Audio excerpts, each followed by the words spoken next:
یہ ڈاکٹر مجھے اس شیطان سے زیادہ دن بچا نہیں پائے گا۔ تو کیا یہ تمہارا چچا نہیں؟ بدقسمتی سے یہ میرا چچا ہی ہے۔ میں تمہیں ساری بات بتا دوں گی، لیکن فی الحال کسی بھی طرح مجھے یہاں سے نکال لو۔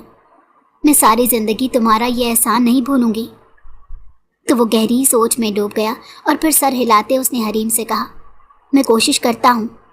یہ کہہ کر وہ کمرے سے باہر نکل آیا، جبکہ حریم دوبارہ سے کھڑکی کی سلاخوں کو پکڑ کر پر امید نظروں سے شایان کو جاتے دیکھتی چلی گئی۔ شایان تیز قدموں سے ڈاکٹر کی آفس کی طرف بڑھا۔ حریم کا خوفزدہ چہرہ، اس کی لرزتی آواز اور اس کی طرف اٹھتی پر امید نظر اس کے ذہن میں گھوم رہی تھی۔ دل بے چین تھا اور دماغ سوالوں سے بھرا ہوا۔ اس نے آفس کا دروازہ کھولا تو حریم کے چچا نے اسے تیز گہری نظروں سے دیکھا، جیسے وہ اپنی آنکھوں سے ہی اسے چیر پھاڑ دینے کی طاقت رکھتا ہو۔ ڈاکٹر نیاز نے شایان کا تعارف کرایا، مگر وہ شایان کو گھورتے ہوئے اپنی کرسی سے اٹھا اور بغیر کچھ کہے کمرے سے باہر نکل گیا۔ جاتے جاتے اس کا شانہ شایان کے کندھے سے ٹکرایا، اور یہ ٹکراؤ جان بوجھ کر اپنی طاقت دکھانے کے لیے کیا گیا تھا۔ شایان نے چونک کر ڈاکٹر کی طرف دیکھا۔ یہ کون تھا؟ ڈاکٹر نے ہاتھ کے اشارے سے اسے بیٹھنے کو کہا۔ بیٹھو اور میری بات غور سے سنو۔ میں چاہتا ہوں تم اس لڑکی کو یہاں سے لے جاؤ۔ شایان کی بھویں سکڑ گئیں۔ کیا مطلب؟ میں سمجھا نہیں یار۔ ڈاکٹر نے گہری سانس لی، جیسے کوئی بہت بڑا بوجھ اتارنے والا ہو۔ یہ لڑکی پاگل نہیں ہے شایان، بلکہ بالکل ٹھیک ہے۔ جب اسے یہاں لایا گیا تو اس کے چچا کا کہنا تھا کہ یہ پاگل ہے، خطرناک ہے، دوسروں کو نقصان پہنچا سکتی ہے۔ میں نے کیس فائل دیکھی، علامات کا جائزہ لیا، لیکن اس میں کچھ بھی ایسا نہیں ملا۔ تو پھر کیوں داخل کیا اسے؟ اس کے چچا کی وجہ سے میں نے اسے داخل کیا کہ کہیں اس کا چچا اسے نقصان نہ پہنچا دے، لیکن اب وہ بضد ہے، اسے لے جانا چاہتا ہے، جبکہ مجھے پکا یقین ہے کہ کچھ گڑبڑ ہے۔ یقیناً وہ کچھ اور ہی اب طے کر کے بیٹھا ہوگا۔ یہ لڑکی ٹھیک ٹھاک صاحب جائیداد ہے اور اکلوتی وارث ہے، یعنی اس کا کوئی بہن بھائی بھی نہیں ہے کہ اس مشکل وقت میں اس کا ساتھ دے۔ ڈاکٹر نیاز نے بے چینی سے پہلو بدلا۔ یہ لڑکی کا چچا ہے، لیکن بہت ہی طاقتور، بااثر اور سنگ دل بھی ہے۔ اس کے ہاتھ بہت دور تک ہیں۔ میں چاہ کر بھی اس لڑکی کے لیے کچھ نہیں کر پا رہا، لیکن تم بہت کچھ کر سکتے ہو۔ میں؟ تمہارا مطلب نہیں سمجھا، شایان گڑبڑا کر بولا۔ ہاں، تم اس لڑکی کی جان بچا سکتے ہو۔ پولیس والوں کے پاس 100 حربے ہوتے ہیں۔ دراصل اس کا چچا بھی اسے زبردستی یہاں سے لے جانا چاہتا ہے، اور لڑکی تو کسی صورت اس کے ساتھ جانا نہیں چاہتی۔ سچ پوچھو تو میں بھی نہیں چاہتا کہ یہ لڑکی اس کے ہاتھ لگے۔ شایان نے پریشان ہو کر کہا، معاملہ کیا ہے؟ ڈاکٹر کرسی پر پیچھے ہو کر بیٹھا اور آہستہ سے بولا، تمہارے خیال میں کیا ہو سکتا ہے؟ وہی جائیداد، زمین اور زر کا کھیل۔ لڑکی کے والد کی بات تمام جائیداد اس کے نام ہوئی، اور اس کے چچا کو یہ بات کبھی ہضم نہ ہوئی، تو اس نے لڑکی کو پاگل قرار دے کر اسپتال میں بند کروا دیا، تاکہ وہ قانونی طور پر اسے پاگل قرار دے کر تمام جائیداد ہڑپ کر سکے۔ اور اب جب کاغذی کارروائی مکمل ہو چکی ہے، وہ اسے مارنے یا غائب کرنے کا منصوبہ رکھتا ہے۔ مجھے اب اسی بات کا اندیشہ ہے، اسی لیے تو تم سے امید ہے۔ میں کسی اور پر بھروسہ نہیں کر سکتا۔ میں چاہتا ہوں تم حریم کو یہاں سے لے جاؤ۔ میں ایک جھوٹا ریکارڈ بناؤں گا کہ وہ یہاں سے بھاگ گئی ہے، کم از کم اس طرح وہ اپنے ظالم چچا سے بچ جائے۔ شایان خاموش ہو گیا، دل میں ایک طوفان اٹھا۔ یہ سب جو اسے محض عام کیس لگا تھا، اب ایک مکمل سازش بن کر سامنے آ رہا تھا۔ ڈاکٹر کی آواز پھر سنائی دی، میں جانتا ہوں تم جذباتی نہیں، ایک پروفیشنل ہو، لیکن اس بار معاملہ مختلف ہے۔ یہ لڑکی اگر دوبارہ اس آدمی کے ہاتھ لگ گئی تو شاید تمہیں اس کی لاش تک نہ ملے۔ شایان نے گہری سانس لی۔ ٹھیک ہے، میں اسے لے جاؤں گا یہاں سے۔ ڈاکٹر نے سکون کا سانس لیا۔ تھینک یو شایان، میرے دل سے اب ایک بوجھ اتر گیا ہے۔ میں یہاں مشہور کرا دوں گا کہ وہ بھاگ گئی ہے، لیکن تمہیں احتیاط سے کام لینا ہوگا۔ ملک صاحب اگر جان گئے کہ وہ تمہارے ساتھ ہے تو وہ کچھ بھی کر سکتے ہیں۔ شایان نے سر ہلایا۔ ڈونٹ وری، ہم روز ایسے ہی خطروں سے کھیلتے ہیں۔ ڈاکٹر نے میز کی دراز سے ایک فائل نکالی اور شایان کے سامنے رکھ دی۔ یہ اس کی تمام میڈیکل ہسٹری ہے. اگر کہیں روکا گیا تو یہ دکھا دینا کہ یہ تمہاری قانونی حفاظت میں ہے. شایان نے فائل اٹھائی، جیب میں رکھی اور اٹھ کر باہر جانے لگا. دروازے پر پہنچ کر وہ رک گیا، پلٹا اور آہستہ سے بولا، تم نے بہت بڑا فیصلہ کیا ہے ڈاکٹر. ڈاکٹر مسکرا دیا. نہیں شایان، بڑا فیصلہ تو اب تمہیں کرنا ہے. جس شام اس نے حریم کو اپنے ساتھ لے کر اس ہاسپٹل سے بھاگنا تھا، وہاں ڈاکٹر نے سب کچھ پہلے سے ترتیب دے دیا تھا. نائٹ ڈیوٹی پر موجود عملے کو ایک فرضی ایمرجنسی کی طرف بھیج دیا گیا تھا. نگرانی کم ہو گئی تھی، بس اب وقت تھا کہ وہ سب کچھ خاموشی سے مکمل ہو جائے. شایان نے وارڈ کے دروازے پر پہنچ کر آہستگی سے دستک دی. دروازہ ہلکا سا کھلا. اندر کمرے کے کونے میں حریم ایک کرسی پر بیٹھی تھی. وہ جاگ رہی تھی، آنکھوں میں ایک عجیب سی امید تھی. چلو حریم، شایان نے آہستہ سے کہا. حریم نے تیزی سے سر ہلایا اور فوراً کھڑی ہو گئی. اس کے ہاتھ کانپ رہے تھے لیکن وہ پرعزم تھی. شایان نے دروازے سے باہر جھانکا. راہداری خالی تھی. وہ جلدی سے باہر نکلا، حریم کو اپنے پیچھے رکھتے ہوئے. دونوں قدم بقدم بے آواز چلتے ہوئے مین گیٹ کی طرف بڑھے. راستے میں ایک موڑ پر پہنچے تو اچانک سامنے سے روشنی کی ایک لہر آتی دکھائی دی. ایک گارڈ ٹارچ لیے پیٹرولنگ کر رہا تھا. شایان نے فوراً حریم کو دیوار کے سائے میں کھینچ لیا. دونوں دیوار کے ساتھ کھڑے ہو گئے. دل کی دھڑکنیں تیز ہو گئیں. گارڈ ٹارچ گھماتے ان کے پاس سے گزرا تو انہوں نے سکون کی سانس لی. پھر وہ حریم کی کلائی تھام کر دوڑتے ہوئے مین گیٹ تک پہنچا. وہاں گیٹ کا تالا ڈاکٹر نے پہلے سے کھول دیا تھا. چنانچہ بغیر کسی رکاوٹ کے وہ دروازے سے باہر نکلے اور اندھیرے میں لپٹی گلی میں اندھا دھند بھاگنے لگے. گاڑی کچھ فاصلے پر پارک کی گئی تھی. شایان نے حریم کو گاڑی میں بٹھایا اور خود ڈرائیونگ سیٹ پر آ بیٹھا. اس نے گاڑی سٹارٹ کی اور فوراً ہی مین روڈ پر آ گئے. گاڑی کی رفتار کافی تیز تھی تو حریم کو بولنا پڑا، تم آہستہ کیوں نہیں چلا رہے؟ تو اس نے حریم کی طرف دیکھے بغیر کہا، یہاں سے جتنا جلدی ہم نکل جائیں اتنا بہتر ہے، کیونکہ خطرہ ابھی ٹلا نہیں. کچھ دیر بعد حریم نے سوال کیا، ہم کہاں جا رہے ہیں؟ شایان نے مختصر جواب دیا، ایک محفوظ جگہ. حریم ایک دم خوفزدہ لہجے میں بولی، وہ مجھے ڈھونڈ نکالے گا. شایان نے بے ساختہ کہا، تم میرے ساتھ ہو اور کسی مائی کے لال میں اتنی جرت نہیں کہ تمہیں ڈھونڈ نکالے اور نقصان دے. اس کی بات پر حریم نے اسے غور سے دیکھا. اب تک انتہائی پرسکون سور ہوا. شایان کو لگا جیسے اب خطرہ ٹل چکا ہے کہ اسی وقت اسے اپنے پیچھے گاڑی کی ہیڈ لائٹس دکھائی دی جو برق رفتاری سے ان کے پیچھے پیچھے تیزی سے آ رہی تھی. شایان فوراً چونکا کیونکہ یہ ایک انتہائی غیر معمولی بات تھی. اس نے گاڑی کی رفتار بڑھا دی تو پیچھے آنے والی گاڑی نے بھی رفتار بڑھا لی. اب حریم کا شک یقین میں بدل رہا تھا. شایان نے ایک سنسان سڑک پر گاڑی موڑ دی تاکہ پیچھا کرنے والے کو چکما دے سکے، لیکن دوسری گاڑی بھی فوراً مڑ گئی. حریم کی آنکھوں میں خوف اترنے لگا. یہ وہی لوگ ہیں، وہ مجھے واپس لے جانا چاہتے ہیں، وہ لرزہ خیز آواز میں بولی. شایان کے چہرے پر کوئی تاثر نہیں تھا مگر وہ ہائی الرٹ ہو گیا. اچانک ایک تنگ موڑ پر پہنچ کر شایان نے گاڑی ایک پرانی ویران سڑک پر ڈال دی. سب کچھ ایک ہارر فلم جیسا منظر بن چکا تھا.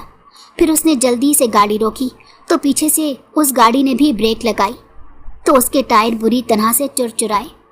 شایان کو خطرہ اپنے سر پر منڈلاتا ہوا لگا. اس نے ایک لمحہ ضائع کیے بغیر چیخ کر کہا، بھاگو. حریم بوکھلا گئی لیکن شایان نے اس کا ہاتھ پکڑا تو وہ اس کے ساتھ تیزی سے نیچے اتر کر گنجان آبادی گلیوں میں گھس گئی. رات کی تاریکی میں شہر کی بوسیدہ گلیاں ایک پیچیدہ جال کی طرح ان کے سامنے پھیلی ہوئی تھیں. سامنے جو گلی آتی وہ اس میں مڑ جاتے. ہر گلی نئی گلی کے ساتھ جڑ جاتی اور ہر موڑ پر ایک اور موڑ کھلتا. گلیوں میں اس وقت سناٹے کا راج تھا مگر دیواروں پر لگے بلب سے قدرے روشن تھی. پول سے لٹکتی تاریں اور اس ملگجے اندھیرے میں ایک لڑکی کا ہاتھ پکڑ کر بھاگنا کسی سنسنی خیز فلم کا منظر لگ رہا تھا. حریم کی سانسیں بے قابو ہو رہی تھیں، قدم لڑکھڑا رہے تھے مگر شایان نے اس کی کلائی مضبوطی سے تھام رکھی تھی. ایک گلی کے آخر میں اچانک ایک زیر تعمیر مکان نظر آیا جس کے سامنے ریت اور اینٹوں کا ڈھیر تھا. شایان نے تاخیر کے بغیر اسے وہیں کھینچ لیا. دونوں خاموشی سے مکان کے اندر داخل ہو گئے جس کی چھت نہیں تھی مگر کمرے کے ساتھ سیڑھی تھی. وہ دونوں جلدی سے وہاں چھپ گئے. انہیں ابھی وہاں کھڑے صرف چند سیکنڈ ہی ہوئے تھے کہ انہیں باقاعدہ 3 سے 4 افراد کے قدموں کی آوازیں سنائی دی تو حریم بری طرح سے کانپ گئی۔ اس سے پہلے کہ اس کے منہ سے چیخ نکل جاتی، شایان نے اپنا ہاتھ اس کے ہونٹوں پر رکھ دیا، پھر اس کے کانوں کے پاس سرگوشی میں بولا، ڈرو مت، میں تمہیں کچھ نہیں ہونے دوں گا، اتنا مجھ پر بھروسہ رکھ سکتی ہو؟ یہ کہہ کر اس نے ہاتھ ہٹا لیا تو حریم حیران نظروں سے اس کی طرف دیکھنے لگی۔ ایک وہ خونی رشتہ کہ جسے اس کی حفاظت کرنی چاہیے تھی اور وہ اس کے ڈر سے بھاگ رہی تھی، اور ایک یہ جو اس کے لیے مکمل اجنبی تھا، وہ اس کی حفاظت کیے جا رہا تھا۔ سچ کہا، رشتے احساس کے ہوتے ہیں۔ اس کی آنکھوں میں آنسو آ گئے، وہ آنسو جو برسوں کی اذیت کا بوجھ لیے بہنے کو بےتاب تھے، وہ اب گالوں پر بہنے لگے۔ اس نے چپ چاپ اپنا سر اس کے کندھے پر رکھ لیا۔ دونوں کچھ دیر وہیں خاموش رہے۔ رات کے سناٹے میں گلیوں میں بھاگتے قدموں کی آوازیں اب بالکل قریب سے سنائی دے رہی تھیں۔ یہ گلی بند ہے، یہیں کہیں ہوں گے، ایک آواز آئی۔ دوسرا بولا، اس زیر تعمیر مکان کو بھی دیکھ لو۔ شایان نے حریم کو اشارہ کیا حرکت نہ کرے، آواز نہ کرے۔ ایک سایہ مکان کے داخلی حصے میں داخل ہوا اور ٹارچ کی روشنی دیواروں پر ڈالنے لگا۔ حریم کی آنکھیں خوف سے پھیل گئی۔ شایان نے سانس روکے رکھی، مگر پاس بڑے ڈنڈے پر اس کی گرفت مضبوط ہو گئی۔ اس سے پہلے کہ وہ سیڑھیوں سے قریب آ کر روشنی ڈالتا، اچانک ہی ایک معجزہ ہوا۔ باہر سے کسی نے سیٹی بجائی۔ چلو، یہاں نہیں ہے، پچھلی گلی میں۔ وہ دوڑتے ہوئے کسی گھر میں داخل ہوئے ہیں۔ اس گھر کو باس نے گھیر لیا ہے، فوراً وہاں پہنچو۔ ٹارچ والا آدمی فوراً ہی بھاگتا ہوا وہاں سے نکلا تو ان کی رکی ہوئی سانسیں بحال ہوئی۔ شایان نے آہستہ سے سر نکال کر دیکھا، باہر مکمل خاموشی تھی، کوئی افراتفری کی آثار دکھائی نہیں دے رہے تھے۔ تو وہ تیزی سے باہر آیا، گلی کو دائیں بائیں دیکھا اور پھر اس نے حریم کو اشارہ کیا۔ آپ کہاں سے نکلیں گے؟ ان کے آدمی تو اس سارے علاقے کو گھیرے میں لیے ہوئے ہیں۔ گھبراؤ نہیں، ایک جگہ ہے، میں اس علاقے کے چپے چپے سے واقف ہوں، تمہیں پریشان ہونے کی ضرورت نہیں۔ وہ دونوں واپس اسی گلی میں آئے۔ شایان نے ایک بوسیدہ دروازہ کھولا جو شاید کسی پرانے گھر کا پچھلا راستہ تھا۔ اندر سے سیڑھیاں نیچے کو جا رہی تھیں۔ یہ پرانا راستہ ہے، یہاں سے نکل سکتے ہیں۔ وہ دونوں سیڑھیاں اترتے گئے۔ نیچے ایک خفیہ سرنگ نما گزرگاہ تھی جہاں روشنی نہ ہونے کے برابر تھی، مگر شایان بغیر ہچکچاہٹ کے اس میں داخل ہو گیا۔ یہاں سے نکل کر ہم دوسری گلی میں پہنچیں گے، شایان نے آہستہ سے کہا تو حریم کے پاس سوائے بھروسہ کرنے کے اور کوئی آپشن نہیں تھا۔ وہ سر جھکائے اس کے پیچھے پیچھے چلنے لگی۔ 10 منٹ بعد وہ دونوں اندھیرے راستے سے نکل کر ایک تنگ گلی میں پہنچے۔ وہاں ایک بائک پہلے سے موجود تھی۔ شایان کی آنکھیں چمکنے لگی۔ اس نے ہلکی سی چھیڑ چھاڑ کی اور بائک سٹارٹ ہو گئی۔ بیٹھو، اس نے حریم کو بیٹھنے کا اشارہ کیا۔ بائک پر بیٹھتے ہی شایان نے رفتار بڑھائی۔ وہ اب جلد از جلد اس جگہ سے دور نکلنا چاہتا تھا۔ راستے میں ہوا کے تھپیڑے ان کے چہروں سے ٹکرا رہے تھے، مگر دل میں اب خوف کی جگہ حوصلہ لے چکا تھا۔ شایان کی بائک جیسے ہی ایک کچی سڑک پر داخل ہوئی تو حریم نے ایک عجیب سا سکون محسوس کیا۔ شہر سے دور، شور شرابے سے ہٹ کر ایک سادہ سا قصبہ جہاں گلیوں میں خاموشی پھیلی تھی اور ہواؤں میں ایک خاص مٹی کی خوشبو بسی ہوئی تھی۔ گیٹ کے قریب آتے ہی شایان نے بریک لگائی۔ ایک پرانا شاندار سا مکان، بڑے گیٹ سے اندر جھانکتی بیلیں، لکڑی کا دروازہ اور گیٹ کے ساتھ ایک بورڈ جس پر آدھے حروف مٹ چکے تھے۔ شاید کبھی یہاں خاندان کا نام لکھا تھا، اب صرف یہاں یان ولا بچا تھا، غالباً شایان ولا کہلایا کرتا ہوگا۔ الحمدللہ، اب ہم محفوظ ٹھکانے پر ہیں۔ شایان نے یہ کہتے بائک سے اترا۔ یہ ہے میرا گھر۔ حریم نے حیرت سے اس کے چہرے کی طرف دیکھا۔ یہ تمہارا ہے؟ ہاں، شایان نے مسکراتے ہوئے کہا۔ جب ابا دنیا سے گئے تو یہ گھر مجھے وراثت میں ملا، تب سے اکیلا ہوں یہاں، اور جیسا ہے ویسا ہی رکھا ہے۔ جیسے ہی وہ دونوں گیٹ سے اندر داخل ہوئے، حریم کی آنکھیں مزید کھل گئیں۔ یہ کافی بڑا گھر تھا۔ سامنے ایک بڑا سا صحن پھیلا ہوا تھا، بائیں طرف ایک بڑا سا سوئمنگ پول تھا اور اس کے برابر میں ایک قد آور سفید گملے میں لگا ہوا سرخ پھول تھا۔ وہ پھول اتنا بڑا اور عجیب سا تھا کہ دکھنے میں مصنوعی لگتا تھا، لیکن قریب جا کر خوشبو نے تصدیق کی کہ یہ قدرتی ہی ہے۔ دائیں طرف ایک لان تھا،